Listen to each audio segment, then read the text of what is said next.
노후 준비하면 빠질 수 없는 이야기, 바로 연금저축입니다. 하지만 이 연금저축이라는 게 또 워낙 장기 투자잖아요. 그러다 보니 궁금한 것도 많고, 하다 보면 이게 맞나? 나중에 하면 어떡하지? 이런 걱정도 스멀스멀 올라오기 마련입니다. 연금저축 13년 차, 제가 연금으로만 1억을 모았는데요. 나름 연금의 달인이 들려주는, 평소에 궁금한 것들을 시원하게 풀어드리는 Q&A 시간을 가져보려 합니다. 안녕하세요. 금융자산 10억이 목표인 우아한 짠티그TV의 웃짠입니다. 오늘도 투자에 도움이 되는 정보를 지금 바로 얻어가세요. 좋아요와 구독, 따뜻한 댓글 항상 감사합니다. 첫 번째 궁금증, 연금저축과 IRP 계좌를 중간에 해지했을 때 세금 폭탄을 맞는다는데 정말일까요? 이 질문 정말 많이들 궁금해하시고 또 걱정하시는 부분입니다. 이 질문에 답하기 위해서는 먼저 우리가 연금계좌에서 받은 세액공제 혜택부터 살펴봐야 합니다. 세액공제 혜택을 받을 때 소득에 따라 세율이 조금은 다른데요. 총 급여액이 5,500만 원 이하일 때는 납입액의 16.5%를 세액공제로 돌려받죠. 반대로 총 급여액이 5,500만 원을 초과하거나 종합소득 금액이 4,500만 원 이상이라면 13.2%의 세액공제 혜택을 받게 됩니다.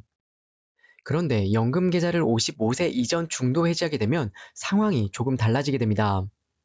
이때는 그동안 세액공제 받았던 금액의 원금과 연금계좌를 운영을 통해서 발생한 모든 운영 수익에 대해서 얄짤없이 16.5%의 기타 소득세가 붙게 됩니다. 구체적인 예를 들어서 같이 확인해 보겠습니다. 5년 동안 연금계좌에서 매년 세액공제 한도인 600만 원씩 총 원금 3천만 원을 납입했고, 이 기간 동안 매년 13.2%의 세액공제 혜택과 투자 수익 10%일 때 연금 계좌를 해지하게 되면 얼마의 세금을 내야 하는지 계산해 보겠습니다. 이 경우 매년 세액공제를 받았던 원금 3천만 원에 대한 16.5%인 495만 원을, 그리고 발생한 수익 300만 원에 대해서도 16.5%인 49만 5천 원의 세금이 발생하게 됩니다. 이 둘을 합하면 총 544만 5천 원이라는 적지 않은 세금을 내야 하죠. 이 경우 매년 13.2%의 세액공제 혜택을 받았는데 특별한 사유 없이 중도 해지를 할 경우에는 16.5%라는 더 높은 세율로 세금을 내야 합니다. 받은 것보다 더 많이 돌려줘야 하는 상황이 발생하게 되는 거죠. 이 때문에 세금 폭탄이라는 말이 나오는 겁니다. 만약 내가 세액공제 혜택을 받지 않았다면 수익금에 대한 16.5%만 세금만 처리하면 됩니다.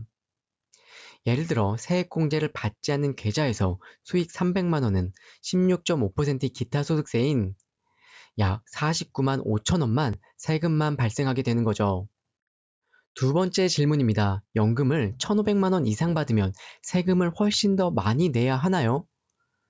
연금을 1,500만 원 이하로 받게 됐을 때 낮은 연금 소득세율 3.3%에서 5.5%의 세금만 내게 되죠. 하지만 연금을 받을 때 1년 동안 받는 사적연금의 합계가 1,500만 원을 초과하게 되면 종합소득세의 세율을 따르게 되는데요. 예를 들어 연금으로 1년에 2천만 원을 받게 되었다고 가정해 보겠습니다. 이 경우 2천만 원 전체에 대한 분리과세 또는 종합과세 둘 중에 하나를 선택할 수 있습니다. 만약 연금 외에 다른 추가 소득이 없다고 가정하고 종합과세를 선택했을 때 2천만 원의 세율 구간인 15% 그리고 누진공제 126만 원을 제외하면 약 174만 원의 세금이 발생하게 됩니다. 만약 5.5%의 저율 과세였더라면 2천만 원에 대해서는 110만 원의 세금을 냈을 텐데 그보다 세금을 더 많이 내야 하니까요. 1,500만 원 이하로 연금을 받는 것이 세금 측면에서는 절대적으로 유리합니다. 세 번째 궁금증, 연금 수령 한도 1,500만 원에 퇴직연금도 합산이 되나요? 이 질문도 많이 궁금해 하시는데요. 결론부터 말씀드리면 퇴직연금은 이 1,500만 원 한도와는 별도입니다. 그리고 세금 또한 별도의 퇴직소득세를 내기 때문에 다른 세금에도 영향을 주지는 않죠. 그래서 많은 분들이 연금을 1,500만 원 이하로, 퇴직금을 1,000만 원 정도로 노후 준비를 하시는 분들이 굉장히 제 주변에도 많습니다.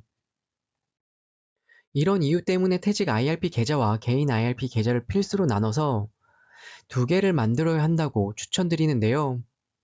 연금을 받을 때 퇴직금과 개인 IRP 계좌에서 각각 나눠서 연금을 받을 수 있기 때문입니다. 지난 영상에서 IRP 계좌를 두 개로 나눠야 하는 이유에 대해서 훨씬 더 자세하게 설명드렸는데요.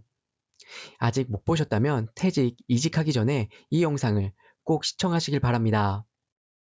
네 번째 질문입니다. 연금을 많이 받으면 배당처럼 건강보험료나 종합금융과세를 내야 하는지 궁금해 하십니다.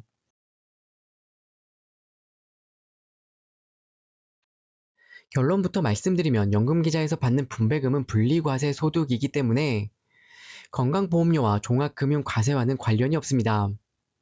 연금계좌 안에서 많은 배당이 발생하더라도 분리과세이기 때문에 다른 세금 시스템에 전혀 영향을 미치진 않습니다. 하지만 여기서 또 다른 중요한 문제가 불거지고 있습니다. 바로 해외 ETF로 받는 배당금에 대한 이중과세 논란인데요. 최근 바뀐 정책 때문에 해외 ETF에서 받는 배당금은 이미 현지에서 세금 15%를 떼고 우리 연금 계좌로 입금되게 됩니다.